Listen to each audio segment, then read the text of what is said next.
साथियों, आप सभी का विजन ज्ञान प्लेटफॉर्म पर स्वागत है। इस वीडियो में हम लोग कुछ महत्वपूर्ण करंट अफेयर को देखेंगे तथा उनसे संबंधित महत्वपूर्ण बिंदुओं की विस्तार से चर्चा करेंगे। तो चर्चा को प्रारंभ करते हैं। सबसे पहले बात कर लेते हैं वंदे भारत मिशन और ऑपरेशन समुद्र सेतु के बारे में। तो कॉन्टेक्स्ट क्या है, पहले इसको देख लेते हैं। तो हाल ही में भारत सरकार ने कोविड-19 के मद्देनज़र लॉकडाउन जैसी स्थिति के कारण जो विदेश में भारतीय फंस गए हैं, उन भारतीय नागरिकों को वापस लाने के लिए वंदे भारत मिशन और ऑपरेशन समुद्र सेतु प्रारंभ किया है।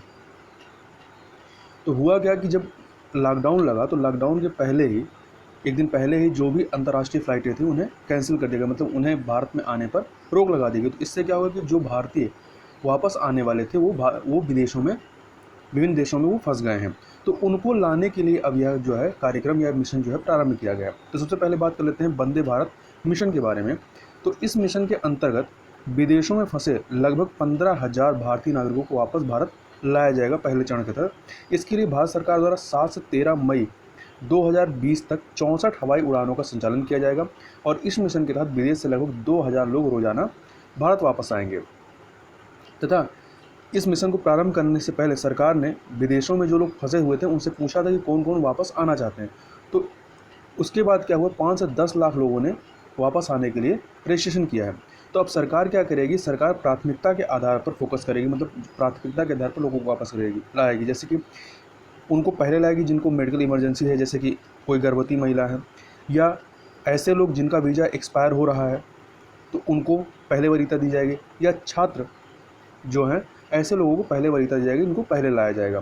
तथा एक चीज़ यहाँ ध्यान रखिएगा, वर्ष 1990 में जब खाड़ी का युद्ध हुआ था तो उस दौरान कुवैत से 1.7 लाख लोगों के निकासी ऑपरेशन चलाया गया था। उस ऑपरेशन के बाद यह जो मिशन अभी चलाया जा रहा है वंदे भारत मिशन, यह मिशन अब तक का सबसे बड़ा निकासी ऑपरेशन हो सकता है। अब बात कर लेते हैं ऑपरेशन समुद्र सेतु की। तो यह ऑपरेशन समुद्र सेतु क्या है, यह इसी के तहत जो ये वंदे भारत मिशन है उसी के एक पार्ट के रूप में नौसेना के द्वारा प्रारंभ किया गया है। तो भारतीय नौसेना ने राष्ट्रीय प्रयास के एक भाग के रूप में विदेशों से भारतीय नागरिकों को वापस लाने के लिए ऑपरेशन समुद्र सेतु लॉन्च किया है। इस निकासी अभियान के प्रथम चरण में भारतीय नौसैनिक पोत जलस्वा एवं मगर महत्वपूर्ण भूमिका निभाएंगे। ये दोनों जो नौसैनिक पोत हैं ये वर्तमान में मालदीव की राजधानी माले के रास्ते पर हैं और ये क्या करेंगे, इस ऑपरेशन के तहत 8 मई 2020 को ये शुरू होगा और इस पहली यात्रा के दौरान पहले चरण में लगभग 1,000 लोगों को ये वापस लाने की योजना बनाई गई है इस नौसैनिक पोत के माध्यम से। अब आगे चलते हैं, आगे बात कर लेते हैं द लॉन्ग मार्च 5B, या इसका दूसरा नाम है चॉन्गजेंग 5। तो यह है क्या, तो यह एक लॉन्च व्हीकल रॉकेट है। तो इसके बारे में देख लें। तो 5 मई 2020 को चीन ने हैनान प्रांत में दक्षिणी द्वीप से एक अंतरिक्ष रॉकेट जिसका नाम है द लॉन्ग मार्च 5B या चॉन्गजेंग 5, इसको सफलतापूर्वक लॉन्च किया है। यह प्रक्षेपण जो है वो चीन के महत्वपूर्ण अंतरिक्ष कार्यक्रमों का एक अहम पड़ाव है। क्यों? क्योंकि चीन क्या है, जिस प्रकार से अंतर्राष्ट्रीय अंतरिक्ष स्टेशन है उसी प्रकार से चीन जो है वो वर्ष 2022 तक अपना खुद का एक स्थायी अंतरिक्ष स्टेशन का संचालन करना चाहता है। तो यह जो इसका लक्ष्य 2022 तक स्वयं का अंतरिक्ष स्टेशन को संचालित करने का, उसके लिए यह एक महत्वपूर्ण कदम है। और इसके अलावा चीन का लक्ष्य है कि चंद्रमा पर 6 सदस्यों के एक दल को भेजने की योजना भी पे वो कार्य कर रहा है। तथा ये जो रॉकेट भेजा गया है इसके साथ एक प्रोटोटाइप स्पेस क्राफ्ट भी भेजा गया है, ठीक है, या कह सकते हैं कि एक स्पेस क्राफ्ट का नमूना भेजा गया है जिस पे वो 2022 तक पहुंचना चाहता है।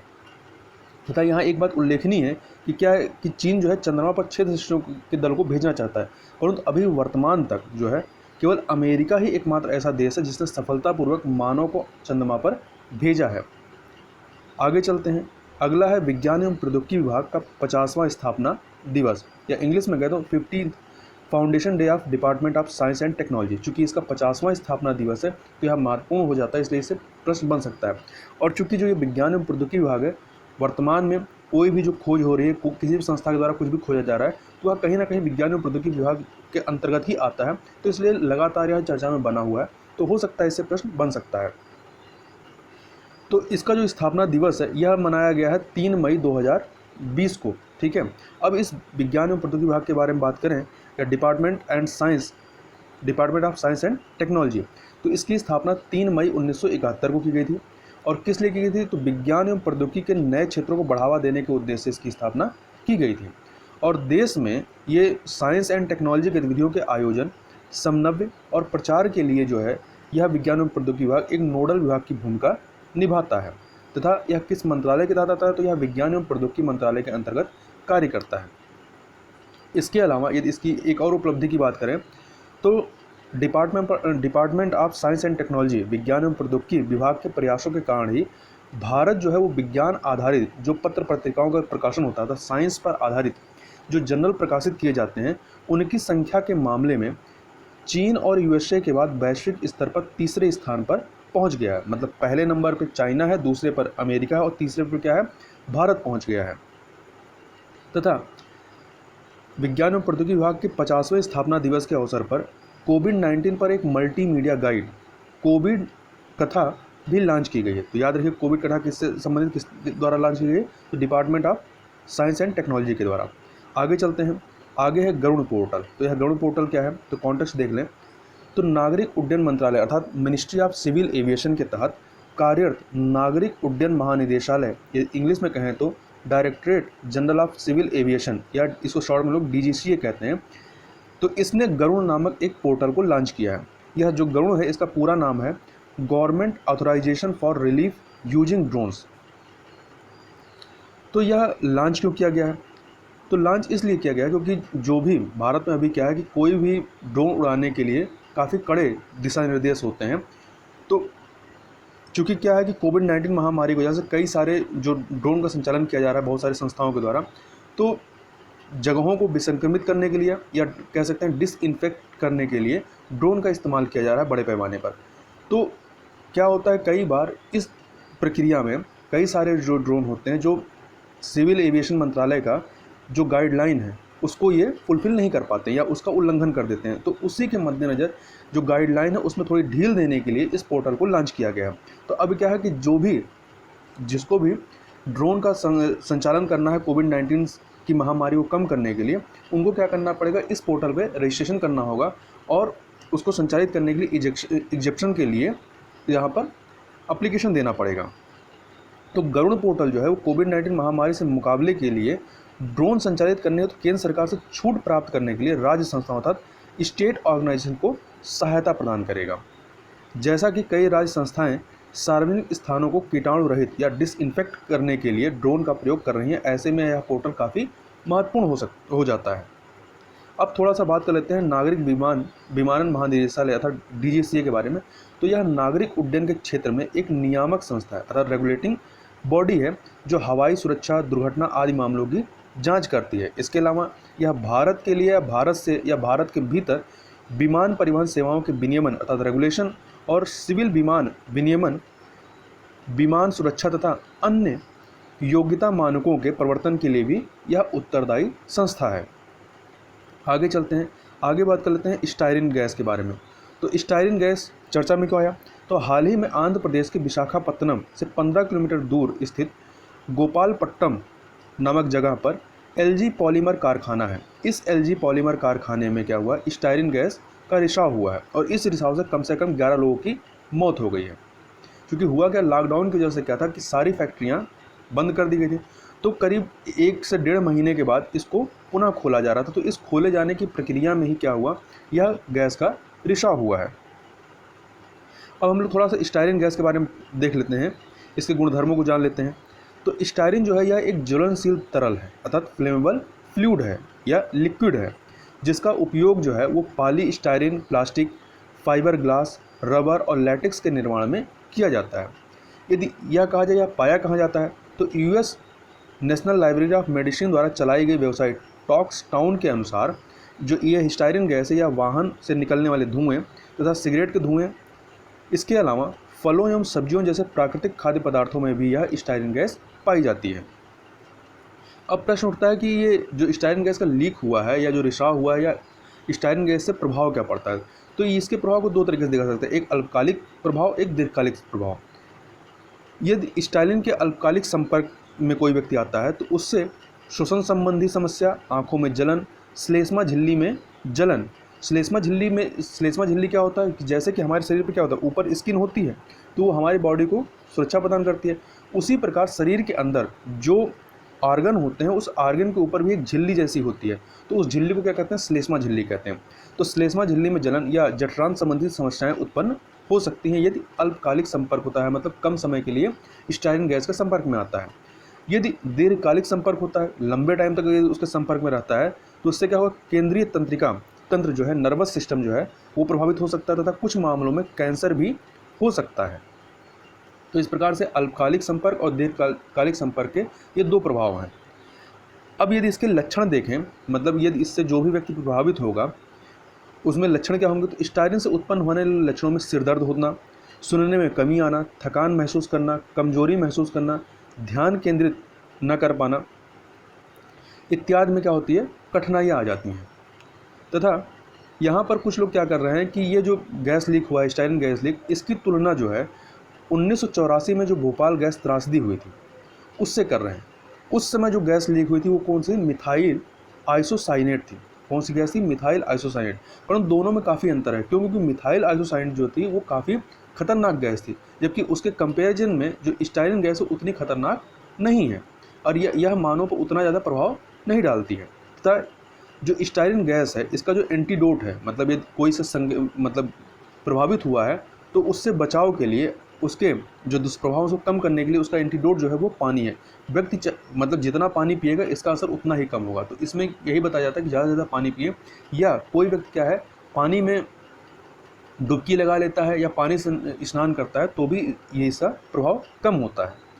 आगे चलते हैं, विश्व थैलेसीमिया दिवस। तो विश्व थैलेसीमिया दिवस जो है या वर्ल्ड थैलेसीमिया डे, ये प्रत्येक वर्ष 8 मई को मनाया जाता है। तो इस दिवस के आयोजन का जो मुख्य उद्देश्य है वो थैलेसीमिया, जो कि एक आनुवंशिक विकार है, के संदर्भ में जागरूकता फैलाना और इसकी रोकथाम के लिए आवश्यक कदम उठाने के लिए इसको प्रत्येक वर्ष 8 मई को मनाया जाता है।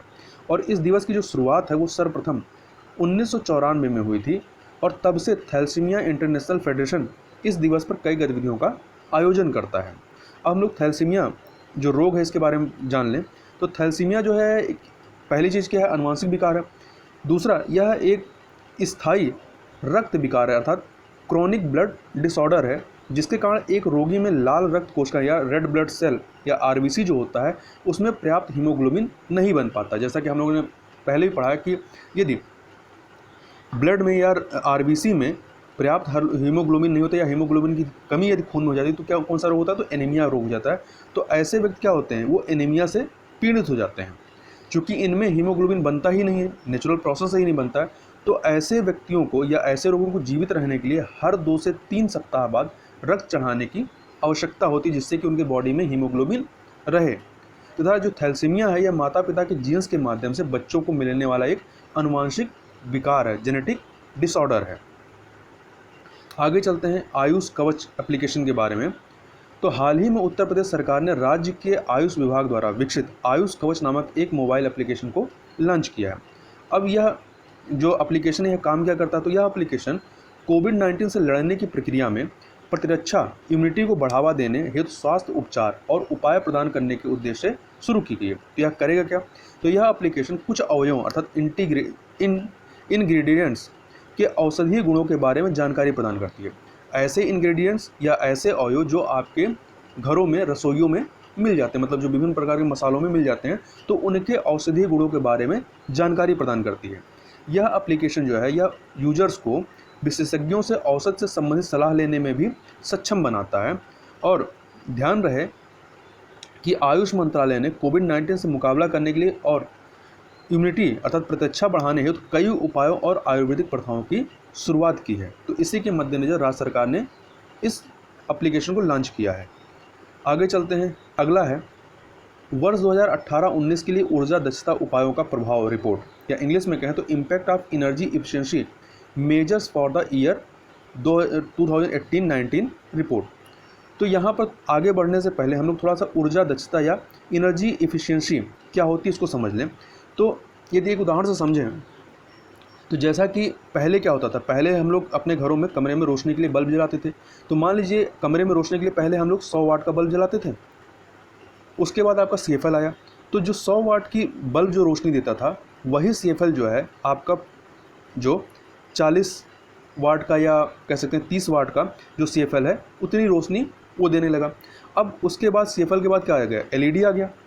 तो LED क्या हो गया, जो रोशनी 100 वाट का बल्ब दे रहा था या 30 से 40 वाट का जो CFL दे रहा था, वो उतनी ही रोशनी LED जो है वो 10 से 15 वाट के LED के द्वारा उतनी रोशनी हो जा रही है। तो क्या हो रहा है कि हमारा उतना ही काम, मतलब जितना प्रकाश पहले 100 वाट का बल्ब दे रहा था उतना ही प्रकाश अब क्या है 10 से 15 वाट का जो LED है बल्ब है वो भी दे रहा है। तो क्या है कि इसमें क्या है, ये एनर्जी इफिशिएंट हुआ ना, तो इसी को कहते हैं ऊर्जा दक्षता या एनर्जी इफिशिएंसी। अब आगे चलते हैं। यह जो रिपोर्ट है, इस रिपोर्ट को केंद्रीय बिजली एवं नवीकरणीय मंत्रालय द्वारा जारी किया गया।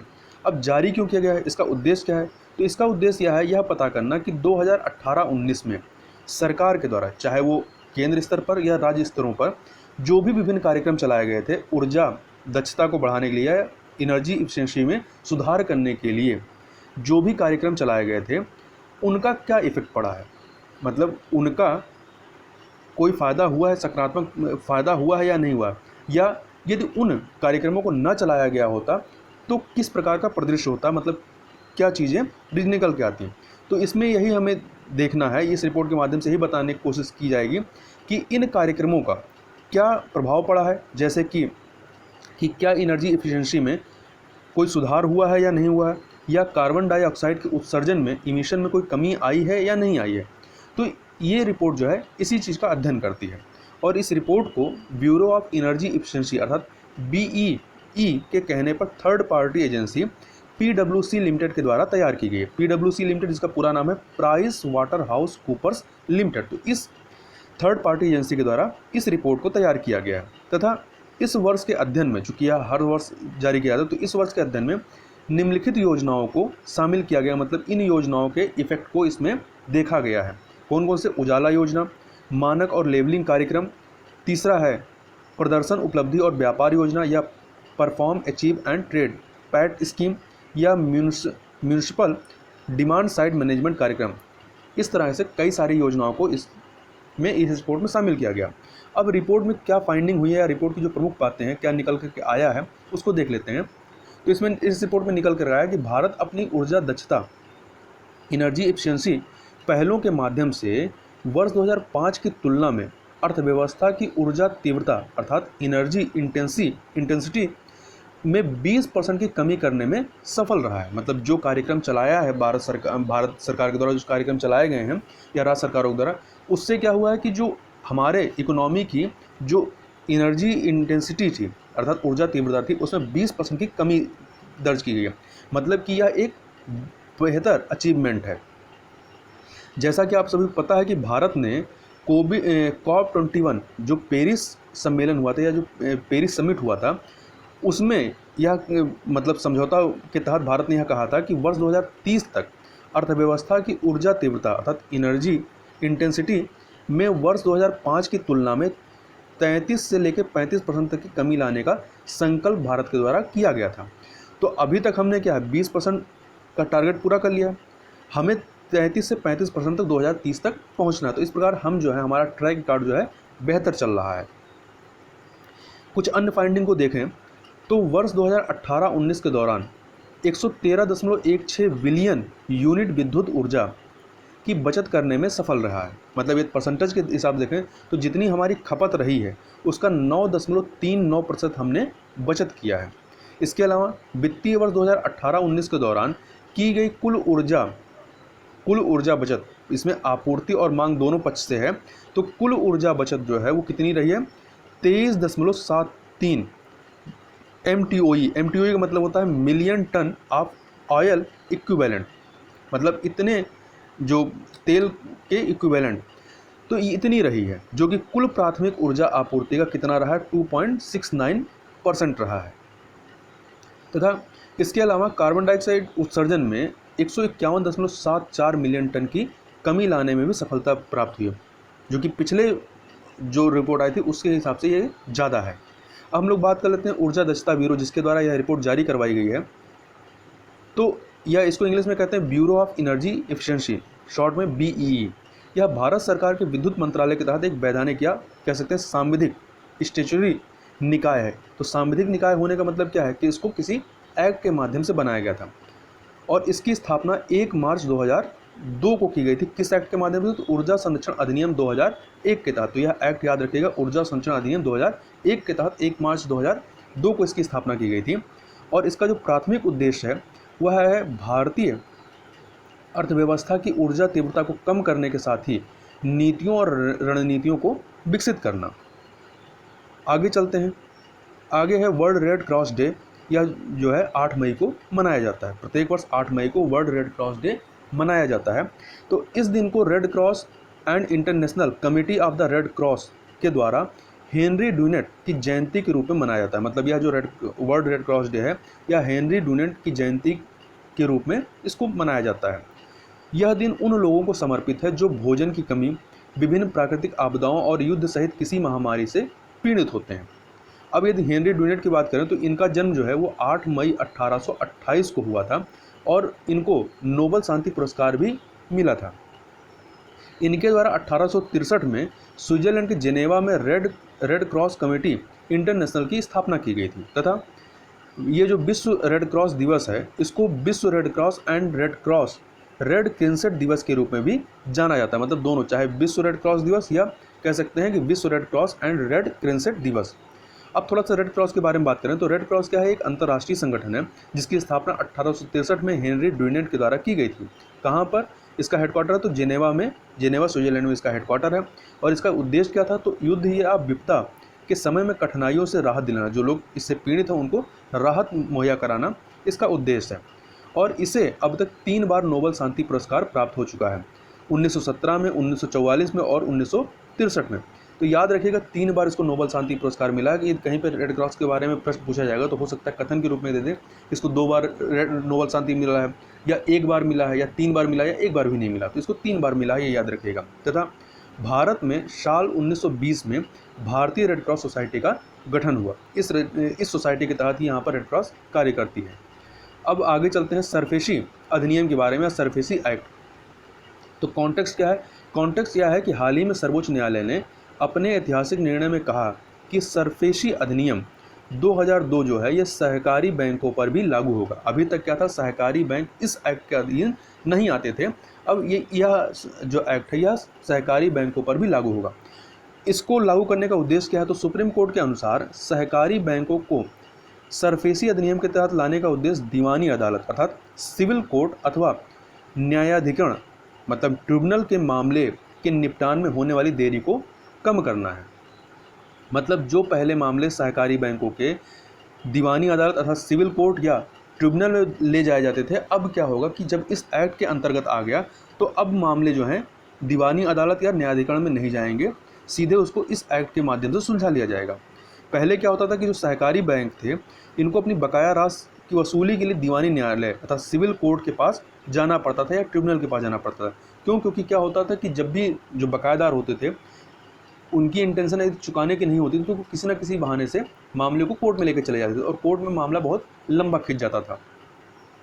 अब क्या होगा कि अब सरफेसी अधिनियम में दिए गए प्रावधानों का प्रयोग कर सहकारी बैंकों द्वारा न्यायालय अथवा न्यायाधिकरण के हस्तक्षेप के बिना, मतलब अब मामला न्यायालय या ट्रिब्यूनल के पास नहीं जाएगा और बिना उनके हस्तक्षेप के ही वसूली की प्रक्रिया अपनाई जा सकती है।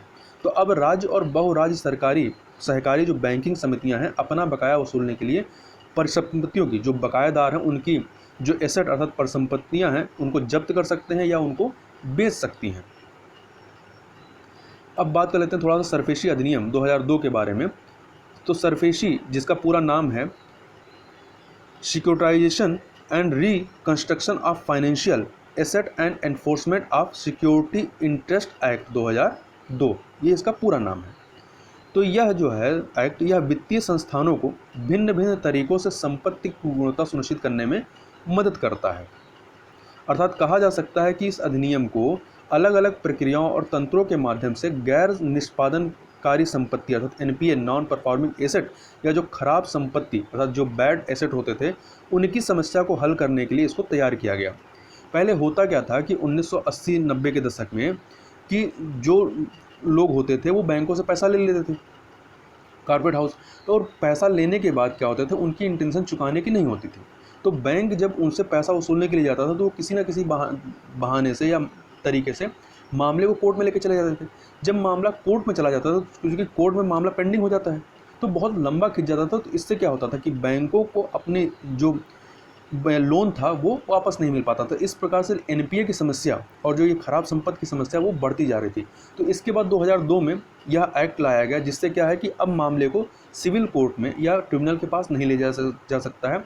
अब इस एक्ट के माध्यम से जो बैंक हैं या जो वित्तीय संस्थाएं हैं वो क्या कर सकते हैं, उनकी संपत्तियों को, जिन संपत्तियों को गिरवी रख करके उन्होंने लोन लिया था, उनको जब्त कर सकते हैं या उनको बेच सकते हैं। परंतु यहाँ ध्यान रखिएगा, यदि गिरवी रखी हुई जो संपत्ति है यदि वह कृषि भूमि है तो कृषि भूमि को ना ही जब्त किया जा सकता, ना ही उसको बेचा जा सकता है। तथा अन्य चीज़ें देखें तो इस अधिनियम के प्रावधान जो है विभिन्न संस्थाओं को अपनी खराब संपत्ति की समस्या के प्रबंधन हेतु दिशा निर्देश और शक्तियाँ प्रदान करने का कार्य करते हैं। तथा यहाँ एक चीज़ इंपॉर्टेंट और याद रखिएगा कि सरकार ने ऋण वसूली न्यायाधिकरण अर्थात डेप्ट रिकवरी ट्रिब्यूनल DRT को पुनः जीवंत करने और नए दिवालियापन कानून अर्थात बैंक्रप्सी लॉ के तहत परिसंपत्ति पुनर्निर्माण की प्रभावशीलता को बढ़ाने के लिए एसेट रिकंस्ट्रक्शन कंपनियों को सशक्त बनाने हेतु अगस्त 2016 में सर्वेशी अधिनियम में संशोधन भी किया है। अब हम लोग थोड़ा सा सहकारी बैंक को देख लें। तो सहकारी बैंक क्या होते हैं? तो सहकारी बैंक से आज से उन छोटे वित्तीय संस्थानों से है जो शहरी और गैर शहरी दोनों क्षेत्रों में छोटे व्यवसायों को ऋण की सुविधा प्रदान करते हैं।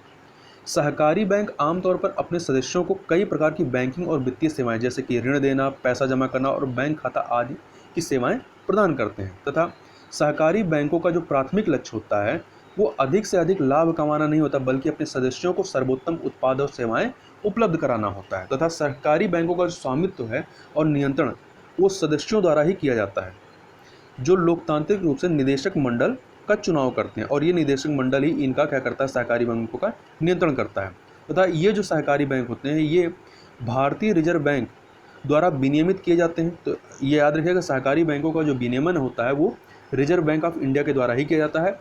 एवं बैंकिंग विनियमन अधिनियम 1949 के साथ साथ बैंकिंग कानून अधिनियम 1965 के तहत के अंतर्गत ये नियंत्रित किए जाते हैं या इनका विनियमन किया जाता है। आगे चलते हैं। आगे है विश्व एथलेटिक्स दिवस, जो कि इस वर्ष 7 मई को मनाया गया। इस वर्ष 7 मई को मनाया गया मतलब कि हर वर्ष ये 7 मई को नहीं मनाया जाता, क्योंकि विश्व एथलेटिक्स दिवस की जो तारीख है वो हर साल बदलती रहती है, जिसे IAAF अर्थात international association of athletics federation द्वारा प्रत्येक वर्ष निर्धारित किया जाता है। हालांकि इसे अधिकांशतः मई महीने में ही मनाया जाता है। तथा जो पहला विश्व एथलेटिक्स दिवस था वो 1996 में मनाया गया था। तथा विश्व एथलेटिक्स दिवस का जो मूल उद्देश्य मनाने का वह एथलेटिक्स में युवाओं को की भागीदारी को प्रोत्साहित करना है। तथा यह जो आपका international association of athletics federation है IAAF, इसकी स्थापना जो है 1912 में स्वीडन में की गई थी और इसका हेडक्वार्टर कहाँ है, मोनाको में। तो मोनाको क्या है, मोनाको यूरोपियन कंट्री है, जो कि आपके फ्रांस और इधर आपका फ्रांस है और इधर आपका स्पेन है। तो इन दोनों के बॉर्डर पे एक छोटा सा देश है, इनकी बाउंड्री पर या इनके मध्य में एक छोटा सा देश है मोनाको, और मोनाको विश्व का दूसरा सबसे छोटा देश है। तो ये चीज़ इसको यहाँ पर याद रखिएगा। तो इस वीडियो में बस इतना ही, मिलते हैं नेक्स्ट वीडियो में, तब तक के लिए बहुत बहुत धन्यवाद।